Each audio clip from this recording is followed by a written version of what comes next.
रामकृष्ण हरी. सार्थ श्री ज्ञानेश्वरी. अध्याय 18. मोक्ष संन्यास विभाग योग. भाग 5. अधिष्ठानं तथा कर्ता करणञ्च पृथग्विधम् विविधाश्च पृथक् चेष्टा दैवञ्चैवात्र पंचमम्. अधिष्ठान म्हणजे आधारभूत शरीर, तसेच कर्ता म्हणजे जीव. वेगवेगळी इंद्रिये, प्राणापान वायूंच्या क्रिया आणि दैव म्हणजे इंद्रियांच्या देवता, ही 5 कारणे आहेत. तैसी यथा लक्षणे आयिके कर्म कारणे तरी देह हे मी म्हणे पहिले येथ. यया ते अधिष्ठान ऐसे म्हणजे ते याची उद्देशे जे स्वभोग्ये वसे भोगता येथ. इंद्रियांच्या दाहे हाती जाचोनिया दिवो राती सुख दुःखे प्रकृती जोडी जती जिये तिये भोगावया पुरुखा आन ठावोची नाही देखा म्हणून अधिष्ठान भाखा बोली जे देह. हे 24 तत्वांचे कुटुंब घर वस्तीचे तुटे बंध मोक्षांचे गुंथाडे येथ. किंबहुना अवस्थात्रया हे अधिष्ठान धनंजया म्हणून देहायया हेची नाम. आणि करता हे दुजे कर्माचे कारण जाणिजे प्रतिबिंब म्हणिजे चैतन्याचे जे. आकाशची वर्षे नीर ते तळवटी बांधे नाडर मग बिंबुनी तदाकार होय जेवी. का निद्रा भरे बहुवे राया आपण पेठाऊवे नव्हे मग स्वप्नीची मावे रंकपणी. तैसे आपुले निविसरे चैतन्याची देहाकारे आभासून आविष्कारे देहपणे जे. त्याप्रमाणे कर्माच्या कारणांची सर्व यथार्थ लक्षणे तुला सांगतो, ती श्रवण कर. त्या कर्माच्या उत्पत्तीविषयी देह हे पहिले कारण होय असे मी म्हणतो. या देहाला अधिष्ठान असे म्हणतात. याचे कारण म्हणजे भोगता जो जीव तो आपल्या सुखदुःखादी भोगांसह या देहात वास्तव्य करतो, म्हणून देहास अधिष्ठान असे म्हणतात. दुसरा अर्थ असा की ही प्रकृती 5 ज्ञानेंद्रिये आणि 5 कर्मेंद्रिये यांच्या 10 हातांनी रात्रंदिवस खूप कष्ट करून जी सुखदुःखे पुरुषाला मिळवून देते, ती सुखदुःखे भोगण्यासाठी जीवाला दुसरे ठिकाण नाही, म्हणूनही देहाला अधिष्ठान असे म्हणतात. हा देह प्रकृती, महत्व, अहंकार, पंचतत्व, पंचमहाभूते, 5 ज्ञानेंद्रिये, 5 कर्मेंद्रिये आणि मन या 24 तत्वांचे वसतिस्थान असून बंध व मोक्षाचा उलगडा या ठिकाणी होतो. अधिक काय सांगावे अर्जुना. जागृती, स्वप्न आणि सुषुप्ती या 3ही अवस्थांना देह आधार आहे, म्हणून या देहाला अधिष्ठान हे नाव योग्य आहे. आणि कर्ता हे कर्माचे दुसरे कारण होय. आणि या कर्त्याला म्हणजे जीवाला चैतन्याचे प्रतिबिंब असे म्हणतात. मेघाने भरलेले आकाश जलाचा वर्षाव करते आणि ते जल पृथ्वीवर डबक्याच्या आकारासारखे जसे होते त्याप्रमाणे ब्रह्मचैतन्य अंतःकरणात प्रतिबिंबित होऊन एकरूपतेमुळे अंतःकरणाच्या आकारासारखे होते. गाढ झोपेत असलेला राजा स्वतःची आठवण विसरून मी दरिद्री आहे असे त्याला स्वप्न पडते. त्यावेळी स्वप्नातील दरिद्रीपणाशी तो एकरूप होतो. त्याप्रमाणे ब्रह्मच अंतःकरणामध्ये मिथ्या जीवाच्या रूपाने आभासित होते व अहंकाराने स्थूल अशा देहादिकांच्या रूपाने प्रकट होते. जया विसरायाच्या देशी प्रसिद्धी गाजीवू ऐसी, जेणे भाष केली देहेसी आघवा विषयी. प्रकृती करी कर्मे ते म्या केली म्हणे भ्रमे, येथ करता येणे नामे बोलिजे जीव. मग पाते यांच्या केशी एकी चौठती दिठी जैसी, मोकळी चवरी ऐसी चिरी व गमे. का घरा आंतुल एकू दीपाचा तो अवलोकू, गवाक्ष भेदे अनेकू आवडे जेवी. का एकुची पुरुष जैसा अनुसरत नवारसा, नवविधू ऐसा आवडो लागे. तेवी बुद्धीचे एक जाणणे, श्रोत्रादी भेदे येणे, बाहेरी इंद्रिय पाणे फांके जे का. ते पृथग्विध करण कर्माचे या कारण, तिसरे जा जाण रूपनम पदना. आणि पूर्व पश्चिम वाहणी निघालिया ओघाचिया मिळणी, होय नदी नद पाणी एकची जेवी. तैसी क्रियाशक्ती पवनी असे जे अनपायिनी, ते पडिली नाना स्थानी नाना होय. जैवाचे करी येणे तैतेची होय बोलणे, हाता आली तरी घेणे देणे होय. अगाचरणाच्या ठाई तरी गती तेची पाही, अधाद्वारी दोही क्षरणे तेची. कंदौनी हृदयवरी प्रणवाची उजरी, करिता तेची शरीरी प्राणू म्हणिजे. मग ऊर्ध्वीची या रिगा निगा, पुढती तेची शक्ती पैगा. उदानू ऐसिया लिंगा पात्र जाहली, अधोरंध्राचे निवाहे अपानू हे नाम लाहे. व्यापकपणे होई व्यानू तेची. ज्या देहात आत्मस्वरूपाचा विसर पडतो तेथे चैतन्य जीव या नावाने प्रसिद्ध आहे. या आभासरूपी जीवाने देहाबरोबर सर्व प्रकारे सर्व व्यवहारांविषयी जणू करार केला आहे. वस्तुतः देह इंद्रियांची सर्व कर्मे प्रकृती करते, परंतु जो ती कर्मे मी केली आहेत असे भ्रमामुळे म्हणतो, म्हणून जीवाला तो कर्माचा कर्ता आहे असे म्हणतात. ज्याप्रमाणे एकच दृष्टी पापण्यांच्या केसातून बाहेर पडली असता ती दृष्टी जरी अखंड असते, परंतु चवरीच्या केसाप्रमाणे चिरलेली वाटते. अथवा घरातील दिव्याचा प्रकाश एकच असतो, परंतु तो घराच्या वेगवेगळ्या खिडक्यांच्या भेदाने अनेक आहे असे वाटते.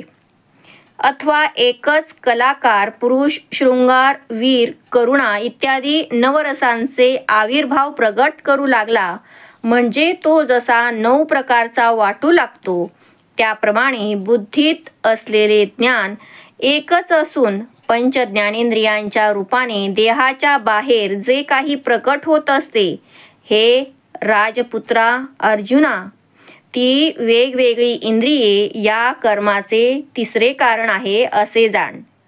आणि पूर्व पश्चिम वाहणाऱ्या नद्या वाहत वाहत जाऊन सागरात जशा पाण्याच्या रूपाने एक होतात, त्याप्रमाणे प्राणवायूच्या ठिकाणी नित्य अशी जी क्रियाशक्ती आहे ती अनेक इंद्रियांच्या स्थानी पडली असता अनेक प्रकारची होते. तेव्हा ती क्रियाशक्ती वाचाद्वारे बाहेर पडते, तेव्हा तिला आपण बोलणे असे म्हणतो. हातांद्वारे बाहेर पडल्यावर हाताकडून देण्या घेण्याचा व्यवहार होतो. अरे, जी पायात आली असता तिला गती असे म्हणतात. आणि गुद व शिस्न या 2 अधोद्वारांचे ठिकाणी मलमूत्र पुढे सरकते. ही क्रिया प्राणवायूची शक्ती आहे. नाभिकमलापासून हृदयापर्यंत ओंकाराची स्पष्टता तो प्राणवायू करत असे. त्यालाच प्राण असे म्हणतात. प्राणरूपाने हृदयातील वायूच अनाहत नाद निर्माण करत असतो.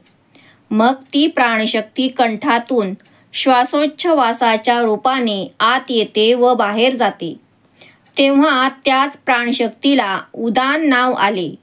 ती शक्ती अधोद्वारातून वाहते तेव्हा तिला अपान म्हणजे उदस्थ वायू असे नाव प्राप्त होते आणि ती सर्व शरीरात व्यापकपणाने असते तेव्हा तिला व्यान म्हणजे शरीरस्थ वायू असे म्हणतात.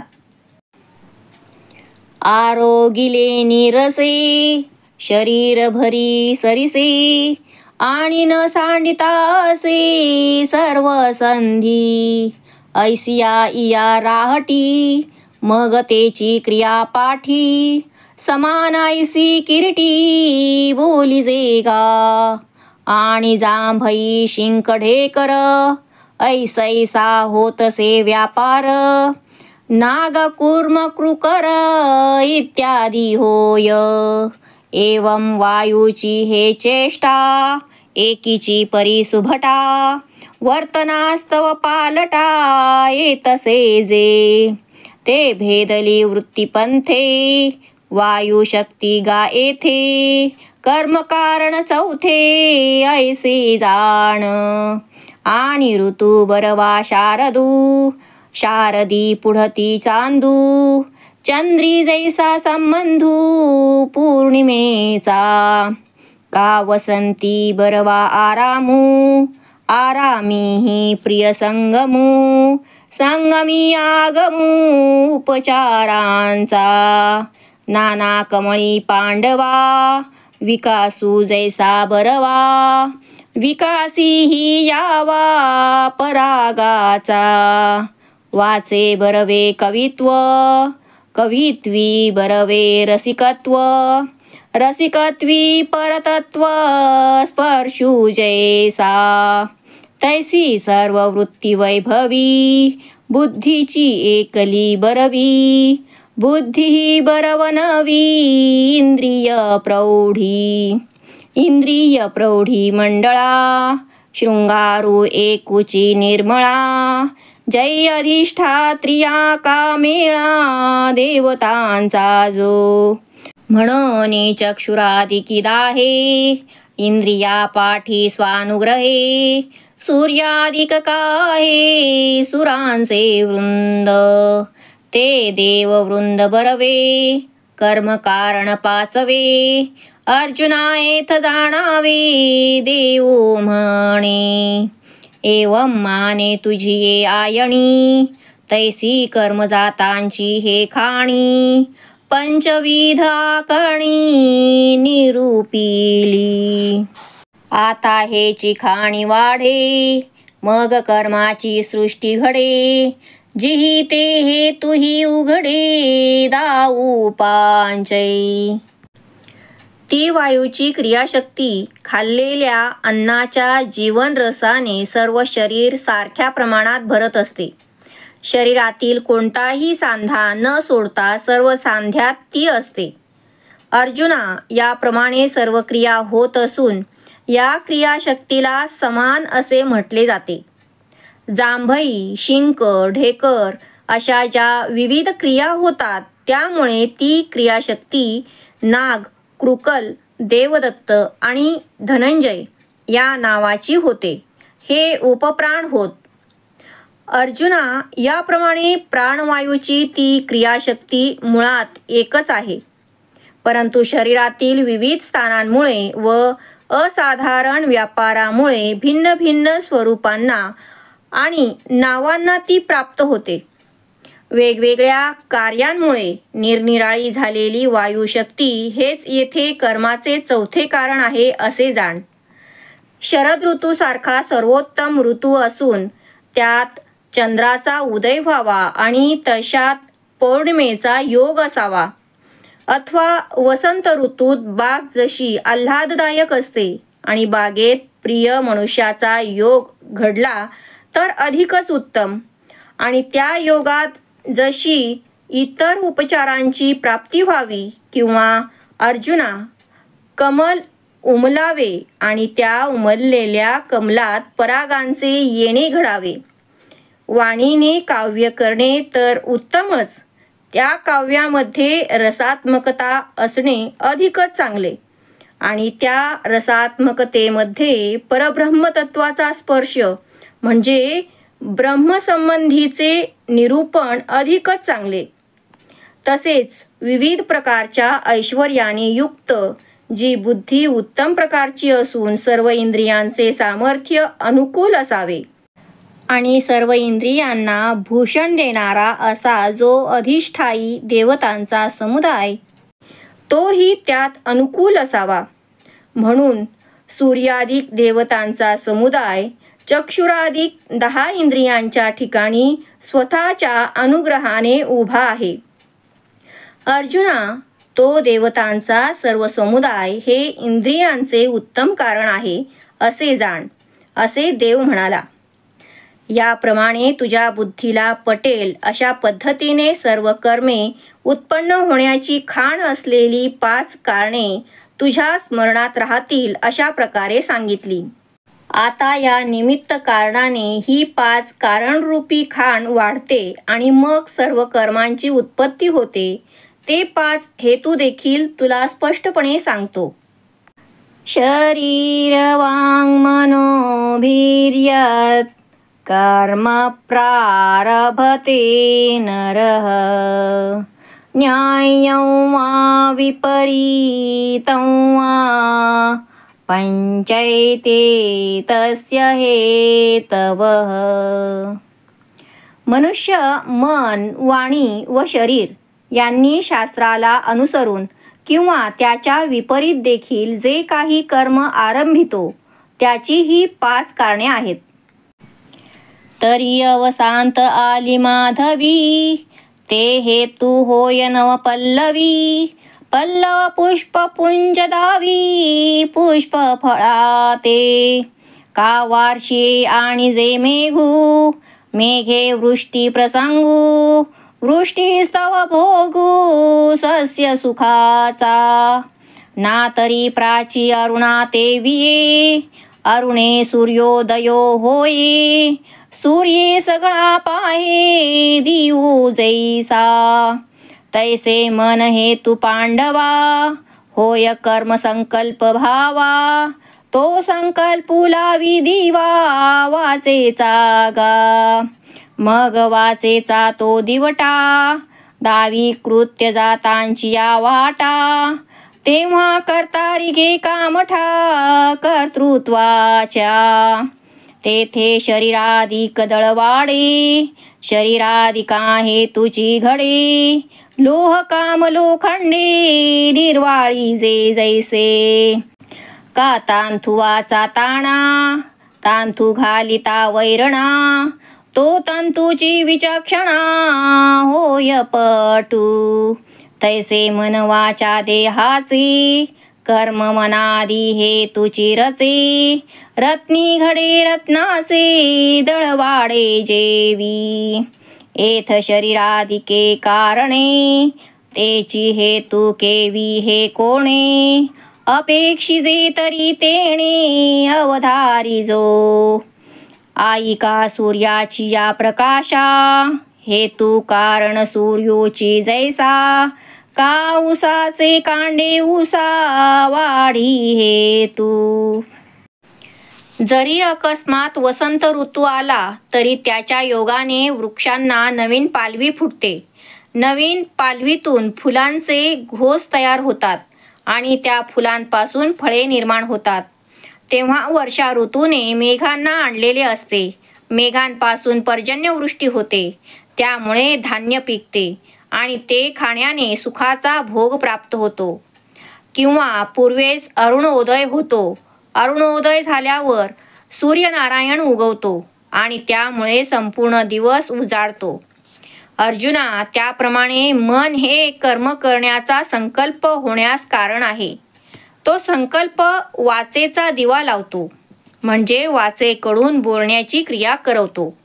मग ती वाणीची मशाल प्रकाशाने अनेक वाटा दाखविते. तेव्हा कर्ता जो जीवाच्या कर्तृत्व बुद्धीने कर्म करू लागला असता त्याच्याकडे कर्तेपण येते. तेथे शरीर, वाणी आणि मन यांचा समूह शारीरिक, वाचिक व मानसिक कर्माला कारण आहे.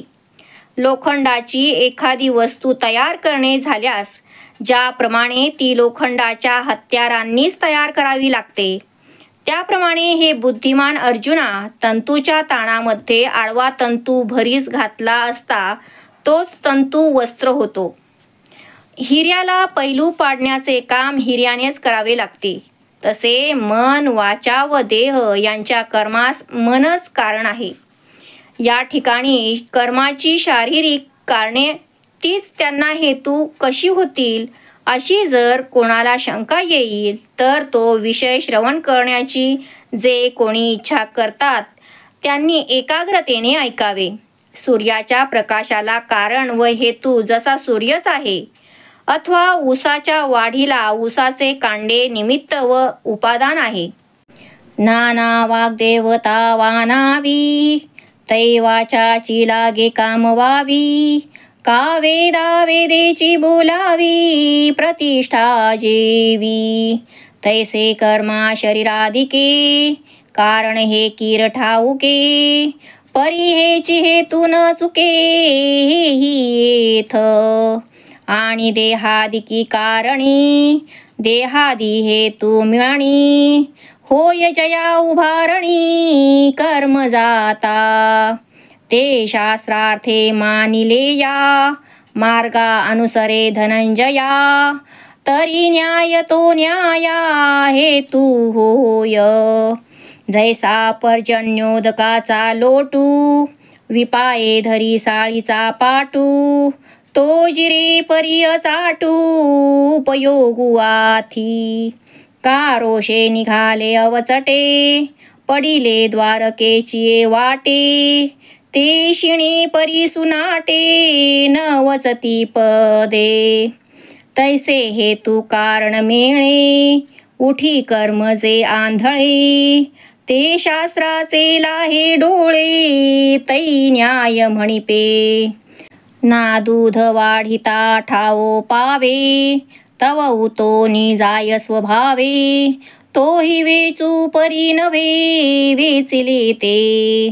तैसे शास्त्र साह्ये वीण, केले नो हे जरी अकारण. तरी लागो का नागवण, दान लेखी. अगा 52 वर्णा परता, कोण मंत्रू आहे पंडुसुता. का 52 नुच्चारिता, जीव आथी. परी मंत्राची कडसणी, जवनेणी जे कोदंड पाणी. तव उच्चार फळावाणी, न पवे जेवी. तेवी कारण हेतू योगे, जे बिसाट कर्म निगे. ते शास्त्राची न लगे, कासे जव. कर्म होताची असे तेव्हाही, परी ते होणे नव्हे पाही. तो अन्यायोगा अन्यायी, हेतू होय. अथवा वाणीची देवता जी सरस्वती, तिची स्तुती करावयाची झाली तर वाणीचाच उपयोग करावा लागतो. अथवा वेदांचे श्रेष्ठत्व वर्णन करावयाचे असल्यास ते वेदांनीच करावे लागते. त्याप्रमाणे शरीर, वाचा व मन ही सर्व कर्माची कारणे आहेत, हे सर्वांना माहीत आहे. परंतु हेच शरीराधिक निमित्त कारणेही आहेत, हेही येथे चुकत नाही. शरीर, जीवात्मा, इंद्रिये, वायूची क्रियाशक्ती व इंद्रियानुग्राहक देवता या 5 उपादान कारणांची व याच निमित्त कारणांची नियमपूर्वक एकत्र उभारणी असते. तेव्हा सर्व कर्मांची उत्पत्ती होते. हे धनंजया, ते कर्मशास्त्रात सांगितल्याप्रमाणे जर केले तर पुण्यकारक होय व त्यालाच न्याय्यकर्म म्हणतात आणि त्याचा हेतू देखील न्याय्यच होय. ज्याप्रमाणे पावसाच्या पाण्याचा लोट सहज जर साळीच्या वाफ्यात जिरून जातो आणि साळी वाढण्यासाठी त्या पाण्याचा खूपच उपयोग होतो.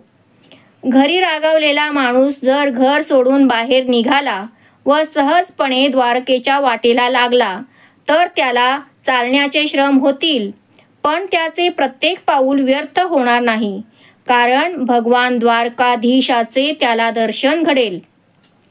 त्याप्रमाणे हेतू व कारण यांच्या मिलाफाने जे आंधळे कर्म उत्पन्न होते, म्हणजे शास्त्राला न जाणता कर्म केले जाते, त्याला जर शास्त्राची दृष्टी प्राप्त झाली, म्हणजे ते यथासांग झाले, तर त्यावेळेला त्यास न्यायकर्म असे म्हणतात.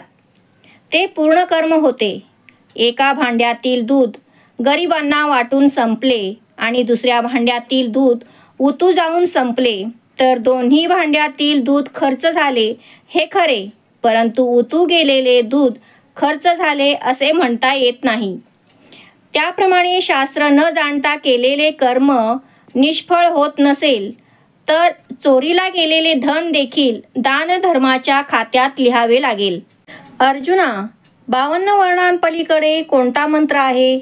आणि 52 वर्णांचा व्यवहारात उच्चार केल्याशिवाय कोणी माणूस राहिला आहे काय? परंतु वेदमंत्रांचा उच्चार कसा करावा याची युक्ती जोपर्यंत पूर्ण कळत नाही, तोपर्यंत त्या 52 अक्षरांच्या उच्चारास मंत्र उच्चाराचे फळ प्राप्त होत नाही. त्याप्रमाणे कारण हेतू यांच्या योगाने जेव्हा सामान्य कर्म घडते, तेव्हा ते यथाशास्त्र घडत नाही. तेव्हाही कर्म हे घडतच असते, परंतु ते धर्मनीतीने युक्त होत नसते, म्हणून ते अन्याय कर्म होय.